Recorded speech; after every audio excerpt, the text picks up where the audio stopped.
This evening, attempted bribery scandal unfolds at Easter Sunday horse race meet.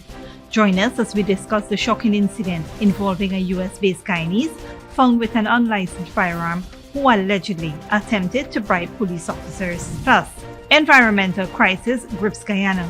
Urgent advisories issued amid widespread wildfires. Stay tuned for updates on the severe dry conditions and wildfire nationwide, along with urgent advisories from the EPA and the Ministry of Health. And Venezuelan nationals apprehended in major drug seizure operation.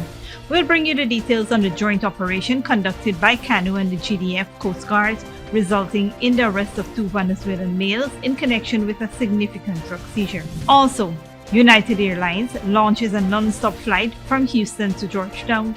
Join us as we discuss the inaugural flight and its significance in enhancing connectivity between Houston and Guyana, as well as its potential impact on tourism and economic growth. Additionally, corruption probe targets Peru's president. Police raid residence.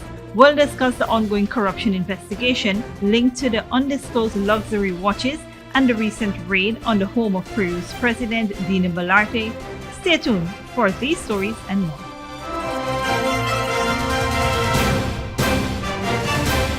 Welcome to this broadcast of Channel 2's Headline News Update for April 2nd, 2024. I'm Bibi Bacchus. Thank you for joining us. First up, we turn our attention to a US-based Guyanese who attempted to bribe police after he was found with an unlicensed firearm at a horse race meet. Tony Danraj Mutusami, a 46-year-old farmer and Guyanese resident of the United States, was intercepted at the entrance of the annual Easter Sunday horse race meet at the Port Moran Turf Club in Curtin Berbice. Upon being searched by a police officer, a pistol with a magazine containing 10 live rounds of ammunition was discovered concealed in his right side pants waist. When asked to produce his license, Mutusami claimed to have forgotten it in his van at home. He presented his United States of America passport and driver's license as identification. Still, when questioned further, he stated that his family, who could retrieve the license, was at the horse race meet with him. Subsequently, Mutusami was escorted to the Wim police station where he was advised to arrange for his family to bring the license for verification. However, he claimed not to have a license and attempted to bribe the police with 500,000 Ghana dollars. Consequently, Mutusami was promptly arrested and is currently assisting the police with their investigation into the matter. Staying with current events, Dale Jarvis brings us a report of a major drug seizure by CANU and the Ghana Defense Force Coast Guard. Here's more. 2 Venezuelan males have been apprehended in connection with a significant drug seizure operation conducted by the Customs Anti-Narcotic Unit and GDF Coast Guard. Identified as 32-year-old Jose Felix Lindor and 33-year-old Javier Perez, the Venezuelan suspects were arrested following a joint operation on Friday, March 29th in Virgin Essequibo Island, West Demerara. During the operation, CANU and Coast Guard ranks intercepted a high-speed vessel with 2 occupants on board. A subsequent search of the vessel revealed a substantial quantity of narcotics along with fuel and other items. The seized narcotics, confirmed to be cocaine after testing, weighed a total of 536 kilograms. The estimated street value of the cocaine in Guyana is $2.6 million. According to CANU, had the cocaine reached its intended destination, it could have fetched a street value exceeding 20 million euros. Both Lindor and Perez were taken into custody and escorted to CANU's headquarters. Investigations into the matter are ongoing as authorities work to gather more information about the suspects and the intended destination of the seized narcotics. Reporting for Headline News Update, Dale Jarvis.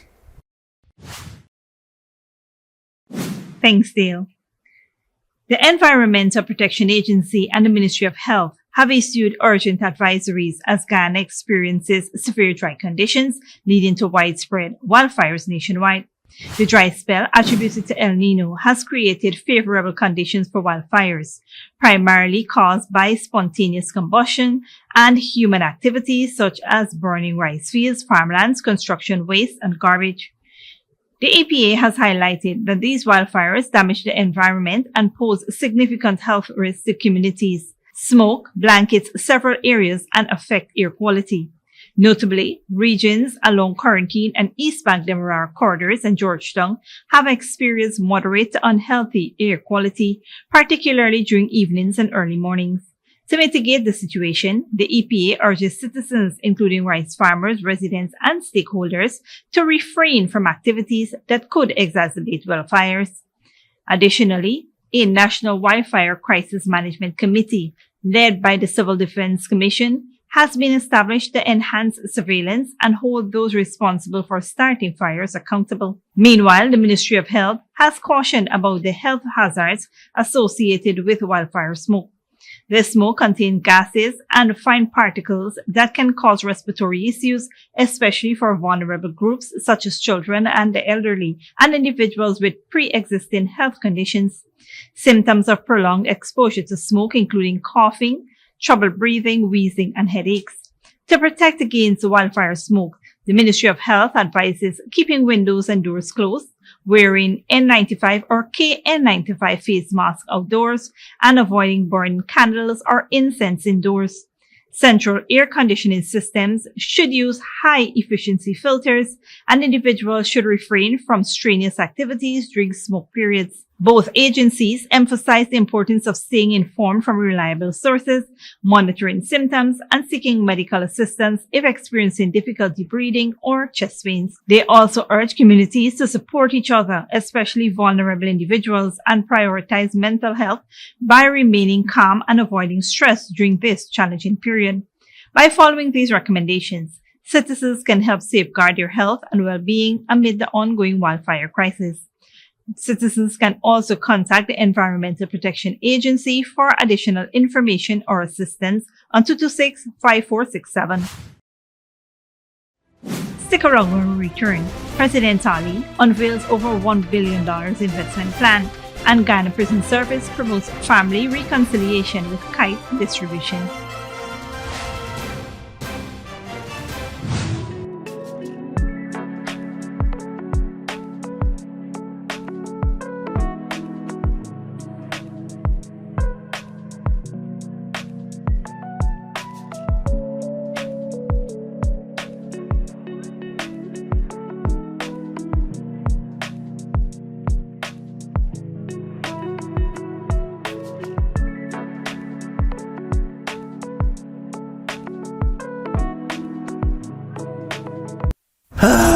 Not a single bar of service. Not with us. Digicel officially has the best mobile coverage in Guyana. Ookla, the company behind Speed Test, recognizes Digicel as the network with the best mobile coverage in Guyana. Be it in Aishalton or in Etteringban, we got you covered. Digicel, the award-winning network for everyone, everywhere. Good girl, forget things. What's the problem, Granny? I want money for borrow for do a surgery. I was dancing and I fall and fracture my hip. If you need some quick money, you should check Lender's Jewelry and Pawn Shop. Lender's Jewelry and Pawn Shop, lot 238 South Road Border, Georgetown. Get jewelry made to order in just 72 hours. We also accept vehicles. Lender's, best rates, longest payback period. Boys, I get through. Plus, I could dance again. Lender's Jewelry and Pawn Shop.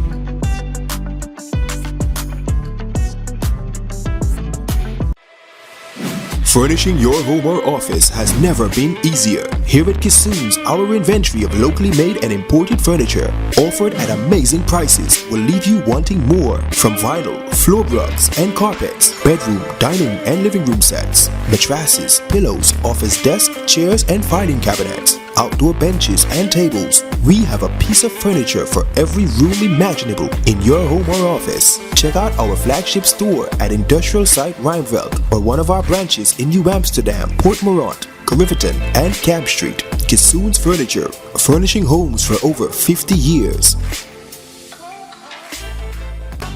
Sneakily with a gift of sight from Modern Optical Services. Let our professional team examine and prescribe what's best for your eyes. Current smiles make fashionable faces. See us for a full line of optical services, including brand name and prescription eyewear.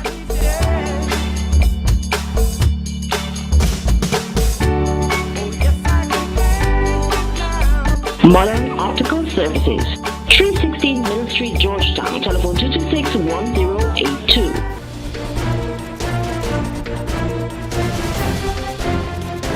On Monday, United Airlines launched a non-stop flight from Houston to Georgetown, Guyana, using a Boeing 737 MAX 8 aircraft.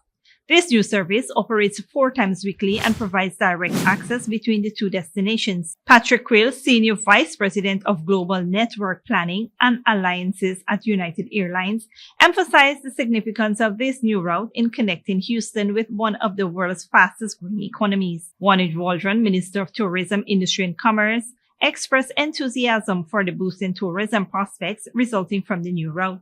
She sees it as a significant development that will enhance connectivity between Guyana and the United States, benefiting the economy and local businesses. Upon arrival at the Chedijagan International Airport, the inaugural flight received a warm welcome with a water salute, marking the beginning of a promising partnership between United Airlines and Guyana.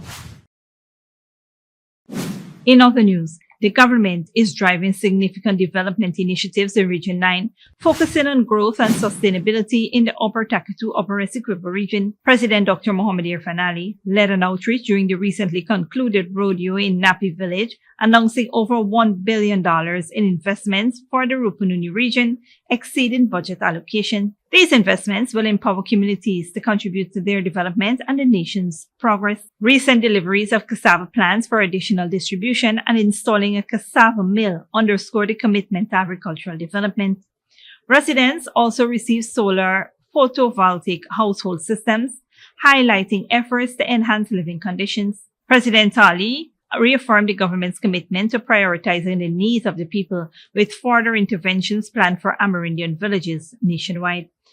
Residents welcomed the plans to establish service hubs, including buyers hubs and mental health hubs.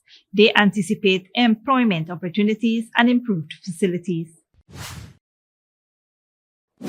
On a lighter note, the Guyana Prison Service recently promoted family reconciliation by distributing over 500 kites to inmates' children for Easter. These kites, handmade by inmates participating in carpentry and arts and crafts programs, aims to facilitate familial bonding. Director of Prisons Nicholas Elliott highlighted the initiative's role in fostering family connectivity and noted its alignment with the Guyana Prison Service's annual Easter tradition.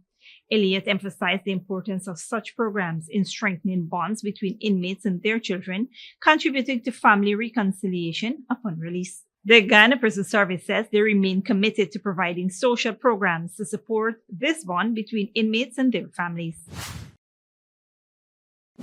Don't go away after the break. Pakistan economy. Consumers face food inflation during Ramadan, and how Myanmar's rebel fighters are using 3D printed guns to challenge military rulers.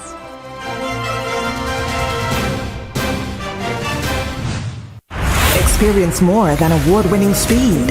Way more. Get the best that LTE has to offer on Digicel, officially the fastest mobile network in Guyana. Ookla, the company behind Speedtest, recognizes Digicel as the best mobile network in Guyana. With the best LTE experience and the fastest data speeds, experience it all with Digicel, the award-winning network for everyone, everywhere. Good girl forget things.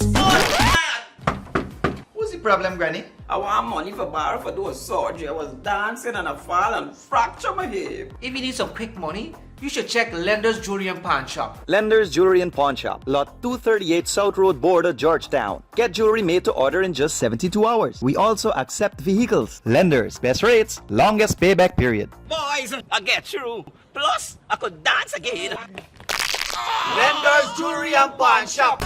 Sneakily with a gift of sight from Modern Optical Services.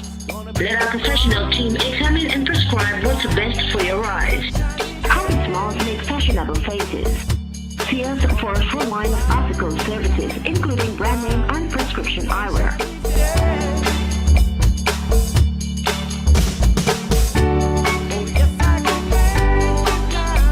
Modern Optical Services. 316 Middle Street, Georgetown. Telephone 226-1082. Furnishing your home or office has never been easier. Here at Kissoon's, our inventory of locally made and imported furniture, offered at amazing prices, will leave you wanting more. From vinyl, floor rugs and carpets, bedroom, dining and living room sets, mattresses, pillows, office desk, chairs and filing cabinets, outdoor benches and tables. We have a piece of furniture for every room imaginable in your home or office. Check out our flagship store at Industrial Site Rijnveld or one of our branches in New Amsterdam, Port Morant, Riverton and Camp Street. Kissoon's Furniture, furnishing homes for over 50 years.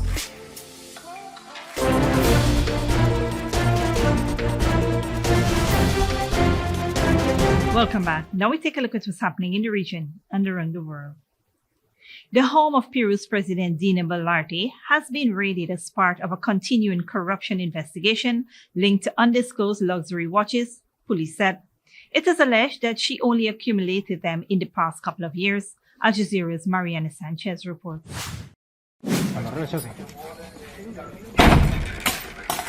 They forced their way in the middle of the night. At least 40 police officers and prosecutors searching for evidence Peru's president may have been enriching herself while in office. At the center of the probe is the jewelry and watches Dina Boluarte wears. And the judge wasted no time in ordering the raid of her home and government offices. I reject this discriminatory behavior. It's not been the case with other presidents. This measure is arbitrary, disproportionate, and abusive. It affects the governability. 2 weeks ago, media reports revealed Boluarte has appeared wearing different Rolex watches. The Attorney General summoned her to explain how she got them. She says she's worked since she was 18 years old to pay for what she owns. She's always prided herself of her humble origins and says the press is harassing her. On the watch case, I ask myself, since when does a sector of the press concern itself with what a president wears or not? I hope and I want to believe it's not a question of sexism or discrimination. Dina Boluarte came to power after former President Pedro Castillo was ousted in 2022. Her first months in office were tarnished with violent protests. She's facing an investigation for the deaths of 49 Peruvians killed by security forces. This new political crisis is unfolding when polls suggest most Peruvians disapprove of Boluarte's government. Now her opponents in Congress are collecting signatures in a bid to impeach her. For days, Boluarte remained silent and away from the cameras. I will be attending as soon as possible before the prosecutor's office to clarify the watches case. I've always said I am an honest woman. I take office with clean hands, and thus I will retire from the presidency in 2026. Boluarte's already weak government may now lose political allies, but she denies any wrongdoing and says she will not resign. Mariana Sanchez, Al Jazeera, Lima. Internationally, Pakistan has released a $45 million assistance package aimed at providing economic relief during Ramadan. People are struggling to deal with high prices and soaring inflation as the government finalizes an agreement with the International Monetary Fund to help its ailing economy. Al Jazeera's Kamal Haider reports. Another day comes to an end. Another iftar or the breaking of the fast. Muhammad Saeed is a father of 5 children and is a daily wage laborer. Because he does not have money to buy food, he is here to benefit from charity organizations run through local funding by private citizens. I work on daily wage. Sometimes I get work, sometimes I don't. It's very hard to find work these days. The government says it has given concessions on some food items, only for month of Ramadan. But who is going to afford to buy other commodities and pay exorbitant electricity and gas bills? The price of fresh fruit and vegetable is out of reach for many, and patience is wearing thin, as shoppers and vendors scuffle over exorbitant price hikes. It's a busy time during this fasting month of Ramadan, with fruit and vegetables on push carts, while others set up shop on busy intersections to make some extra money. Look at these roadside vendors. They are making the situation even worse. Rich people come here in their big cars. They don't even ask the rate. So these vendors are overcharging. Where should poor people go? They say the nearly $45 million relief package offered by the government is a mere drop in the ocean. Pakistan has concluded an agreement with the IMF for a new tranche of $3 billion and is expected to receive $1 billion in April, but it is already planning to go for a new package. However, economic experts warn any additional loan could lead to a further increase of fuel, gas and electricity prices. They say the next few months will be critical. I think, as I see, the most important is to cool down political temperatures, and I don't have the answer to that, so that there is a broad consensus across the entire political spectrum that some difficult decisions have to be taken the next 12 months to make sure that Pakistan is put on path of a sustainable growth path. As the sun goes down and people break their fast, they wonder how many more hardships they will have to endure before things get better. Kamal Haider, Al Jazeera, Islamabad. Finally, university students and engineers opposing Myanmar's military coup are helping armed groups make weapons. Rebels have struggled to arm themselves to fight the junta. Al Jazeera gained exclusive access to a weapon factory where 3D printers are manufacturing assault rifles. Al Jazeera's Tony Chang reports. Hidden under a large green tarpaulin, a secret workshop deep in the jungle of Myanmar. Workers using rudimentary tools, filing down blocks of steel into gun barrels and bolt actions. The end product, a .22 caliber rifle, effective but slow to manufacture. At the back of the workshop, however, a bank of 3D printers, their secret weapon.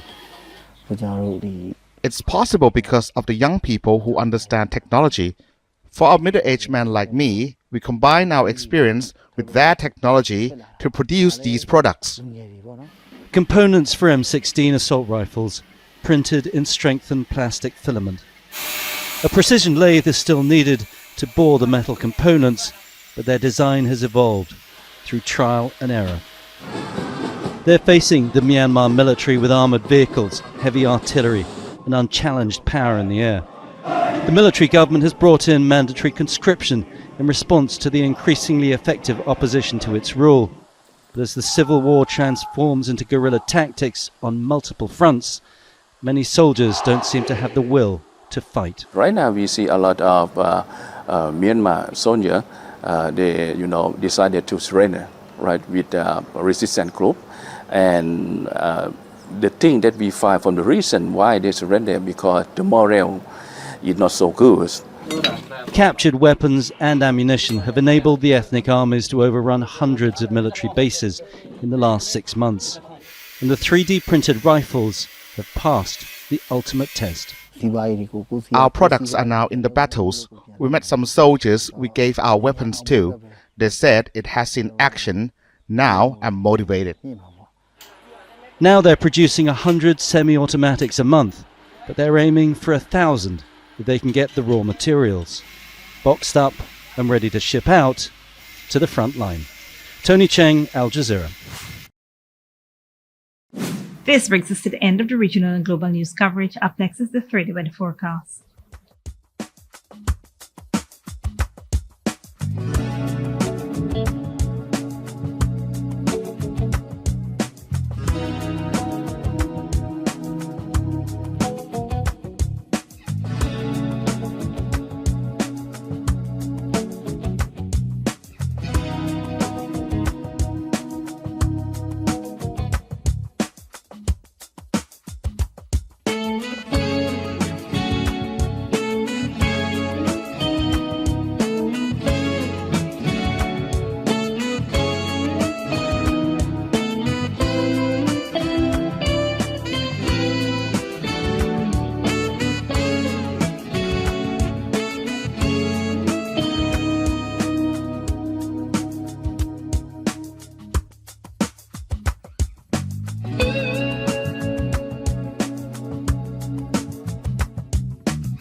And that's it, TV2 Headline News for this Tuesday evening. As we take our leave, we invite you to follow us on Facebook and YouTube.